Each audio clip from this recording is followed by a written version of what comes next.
আমি যে কারোর সাথে বাটপারি করেছি, টাকা খেয়েছি, অ্যাডভান্স টাকা নিয়েছি, এই প্রমাণটুকু তাদের দিতে হবে।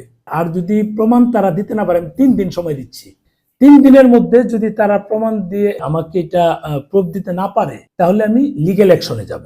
অনেকদিন পর আবারও অফিসে নিজের সেট থেকে রিভিউ দিচ্ছি। আজকে যে রিভিউটার সাবজেক্ট হচ্ছে, আমাকে নিয়ে অনেক জায়গায় অনেক রকম কথা হচ্ছে। আমি অনেকের সঙ্গে চিট করেছি, বাটপারি করেছি, এই নিয়ে অনেকেই শুনলাম যে আমি জানি না, কারণ ওখানে চায়নাতে নেট পাওয়া খুব মুশকিল। আমি 2টো রিভিউ দিয়ে যেন খুব কষ্ট হয়েছে, আপলোড দেওয়া যায় না, কারণ ভিপিএন দিয়ে দিতে হয়।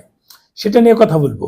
এটা শুধু একটু বলবো যে আমাকে নিয়ে যাদের এরকম মানে বিভিন্ন কথা আছে, তারা কিন্তু নিজেরা ভাইরাল হতে চাচ্ছে। আমাকে নিয়ে তাদের কেন এত কথা? ভাইরাল হতে চাচ্ছে, আর কিচ্ছু না। আপনি খেয়াল করবেন যে তারা ভাইরাল হতে চাচ্ছে।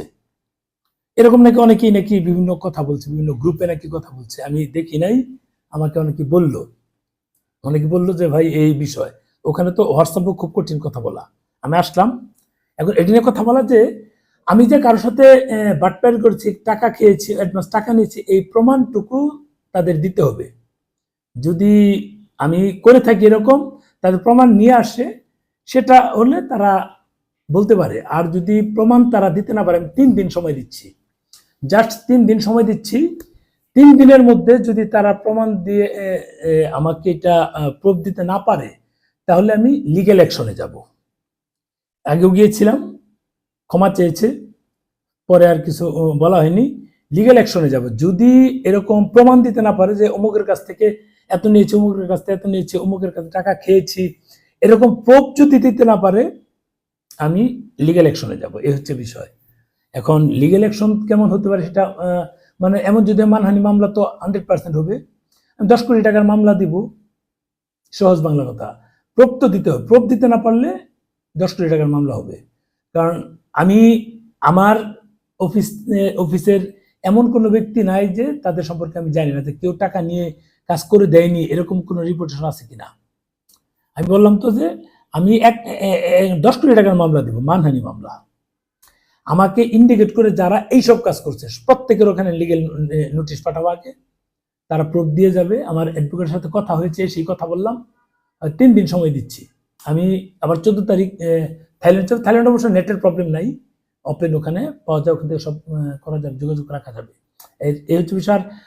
আমার একটা বিষয় যে আমি কিন্তু বারবার বলে আসছি যে আমাদের এখান থেকে যে টুরিস্ট ভিসা চালু হওয়ার সম্ভাবনা নাই, কারণ চ্যানেলগুলো, পত্রিকাগুলো কোত্থেকে আজগুবি নিউজ পেয়েছে আমি জানি না। আমি কিন্তু প্রত্যেকটা বারবার বলেছি। এরপর আমি বলেছি যদি এরকম নিউজ হয়, আমার চেয়ে খুশি আর কেউ হবে না, কারণ আমি এটা নিয়ে কাজ করছি। আমি জানি যে আমাদের লোকগুলো, আমরা 37 জন নিয়ে গেলাম, প্রত্যেকেই চাচ্ছে যে ভাই ইন্ডিয়া চালু হলে ভাই কাশ্মীর যাবো, সিকিম যাবো। ইন্ডিয়ার যে খাওয়া দাওয়া কেনাকাটা, সেটা তো অন্য জায়গায় হয় না। এটা কিন্তু মূল বিষয়, যে আমরা বাধ্য হয়ে চায়না হচ্ছে, এই চায়নাতে ঘুরে আসলাম। তার মানে আমরা ইন্ডিয়ার যে সুবিধাটা পাই, অন্য জায়গায় পাবো না। আমাদের মানে চায়নার চেয়ে ইন্ডিয়া সুবিধা বেশি। ইন্ডিয়ার ভিসা চালু হলে সবার জন্য ভালো। কিন্তু 6 তারিখ প্রত্যেকটা পত্রিকা নিউজ করেছে, প্রত্যেকটা চ্যানেল নিউজ করেছে, মানে বিভিন্নভাবে। আমি ওদিকে নেগেটিভ মন্তব্য করেছি যে তারা কোত্থেকে পেল। আমরা যেখানে ভিতর থেকে এত আপডেট তথ্য পাই, একেবারে দিল্লি থেকে পাই, কলকাতা থেকে পাই, আমরা জানি না। এখন টেলিভিশন চ্যানেলগুলো কোত্থেকে নিউজ পেল? আমরা বলতে আমি একবারে ভিতর পর্যন্ত আমার আপডেট নিতে পারি, ওই সোর্সটা আমার আছে। টেলিভিশন চ্যানেলগুলো করতে আমি কিন্তু 5 তারিখেও সমালোচনা করেছি, 4 তারিখেও করেছি, কন্টিনিউ। তারা করতে পেল, 6 তারিখে কিন্তু হয়নি। 5 তারিখে দেখুন অনেকেই নক দিচ্ছে যে ভাই টুরিস্ট ভিসাকে স্লট সার্ভে কালকে কি জমা দেওয়া যাবে 6 তারিখে? আমি বললাম যে জানি না। রাত 9টার দিকে আমাকে একটা মেসেজ দিল, মেসেজ তো কম, যে আমার ফোন রোমিং করা, কিন্তু নেট গুলো ঝামেলা হচ্ছিল, কেন পাচ্ছিল না জানি না। এরপর আমাকে হোয়াটসঅ্যাপে ঢুকলাম, একটু কথায় বলা যায় না, বললো যে একটা স্লট পেয়েছে। আমাকে যে স্লট তুলে দেয়, সে বলে যে একটা পেয়েছি, যদি আমরা ইনভয়েস নামাতে পারি তাহলে আপনাকে পাঠাবো। ইনভয়েস নামিয়ে সে আমাকে পাঠিয়েছে। এটা দিয়ে আমি কিন্তু নিউজ দিয়েছি, এবং আমি বলেছি যে যদি পরের দিন অর্থাৎ 6 তারিখ এই ফাইলটা জমা দেওয়া যায়, তাহলেই কেবল আমরা ফাইলগুলো নিব। আমরা কিন্তু নাম্বার দিয়েছিলাম যে যদি জমা দেওয়া যায় তাহলেই কেবল, লেখা আছে, যারা রেখেছেন তারা খুঁজে পাবেন, তাহলে কেবল জমা দেওয়া যাবে, আদারওয়াইজ জমা দেওয়া যাবে না, ফাইল নিব যদি জমা হয়। কিন্তু আমি এটা বলেছি অফিসিয়ালি এখনো কোনো ঘোষণা আসেনি। ওই ভিডিওতে বলা আছে, আপনারা ঘাটাঘাটি করে দেখবেন। অফিসিয়ালি কিন্তু ঘোষণা হয়নি, আনঅফিসিয়ালি কিভাবে এটা শর্ট সার্চ সেটা জানা নাই, ঠিক আছে। এখন অনেকে বলছে যে আমরা এই মানে আমাকে যে আপডেট দিল আমার অফিস থেকে, আমার অ্যাডভোকেটের কথা হলো যে আমরা এডিট করে দিই। আমি তো ওখানে বসে আছি, আমি এডিট করে কোত্থেকে দিব? আর স্লটটা আমি তুলি না, যারা আমাদেরকে স্লট তুলে দেয় সে দিয়েছে।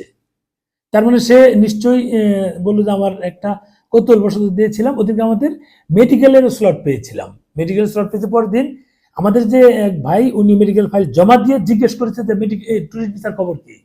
ওখানে কোঅর্ডিনেটরের সাথে কথা বললো, সে নাকি বলেছে যে কিছু এরকম আসছে যেগুলো তো আমাদের অফিসিয়ালি মানে জমা নেওয়ার কোনো সুযোগ নাই, অফিসিয়ালি জমা নেওয়ার কোনো সুযোগ নাই, যেহেতু অফিসিয়ালি হয় নাই সেটা আমরা নেইনি।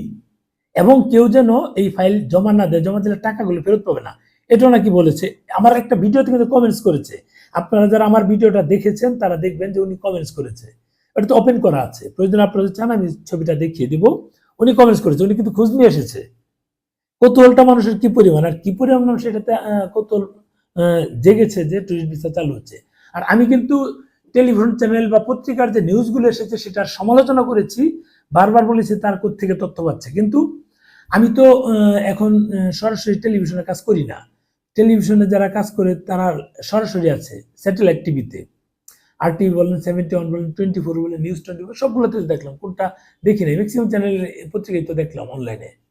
এটা হচ্ছে 6 তারিখ থেকে ধাপে ধাপে শুরু হবে, হয়নি কিন্তু আজকে 10 তারিখ যাচ্ছে, আগামীকালকে 11 তারিখ হবে, বা যখন পাবলিশ হবে 11 তারিখ হবে। এখন এগুলো আমি সমালোচনা করেছি, আমি কোথাও 0%ও বলি নাই যে 6 তারিখে চালু হবে। অথচ আমাকে নাকি তারা বলছে যে আমি 6 তারিখে বলেছি চালু, আমি জানি না, নিজেও জানি না এরা কোত্থেকে পেলো, আমি জানি না। আমি বলেছি যদি চালু হয় তাহলে আমাদের সবচেয়ে বড় একটা পাওয়া হবে, কিন্তু চালু হওয়ার কোনো সম্ভাবনা দেখছি না। মানে কারা এই কাজগুলো করছে? এর আগে কিন্তু দেখুন, এর আগে কিন্তু আমি বলেছি বট আইডি, কারা বট আইডি ইউজ করে। শাহবাগ থানায় কিন্তু কয়েকদিন আগে ছাত্রলীগের ছাত্র দলের প্রমাণ গুলো যে এক বাটপার ইচ্ছা মতো পেদানি দিল দুইটারে, ইচ্ছা মতো যে ওই বাটপার এবার বলতো যে পা থেকে মাথা মতো পিটানো হবে, এই বাটপার পা থেকে মাথা মতো ইচ্ছা মতো পিটাইছে। ছাত্র দলের প্রমাণগুলি কেন পিটাইছে? এরা এত গুপ্ত, আপনার গুপ্তগুলো কিন্তু কাজ হচ্ছে এটা। আমি কিন্তু অল টাইম এদের বিপক্ষে বলি, জানেন তো, কারণ আমি 24 আগস্ট থেকে বলে আসছি এগুলো প্রত্যেকটা এক একটা বাটপার, বড় ধরনের বাটপার, ধান্দাবাজি করতে আসছে। এক একটা ফকিন্নির পোলা একটা গেঞ্জি পড়তে পারতো না, ফুটপাত থেকে 30 টাকা গেঞ্জি কিনে পড়তো, দয়া দাক্ষিণ্যের মাধ্যমে ভার্সিটিতে চান্স পেয়েছে, সেভাবে পড়তো। এগুলো এখন কোটি কোটি, শত শত কোটি টাকার মালিক। আমি কিন্তু আগে বলেছিলাম, বিষয়টা খেয়াল করে দেখবেন। এর জন্য আমাকে বহু হুমকি দামকে অনেক কিছু দেওয়া হয়েছে। আমাকে অবশেষে বিভিন্ন জায়গাতে বলা হয়েছে যে এই ভিডিওগুলো যেন না বানাই। এখন দেখুন তাদের হাজার হাজার কোটি টাকার মালিক, গাড়ি বাড়ি অভাব নাই, এই ফকিন্নির বাচ্চাগুলি, বুঝেন হিসাবটা।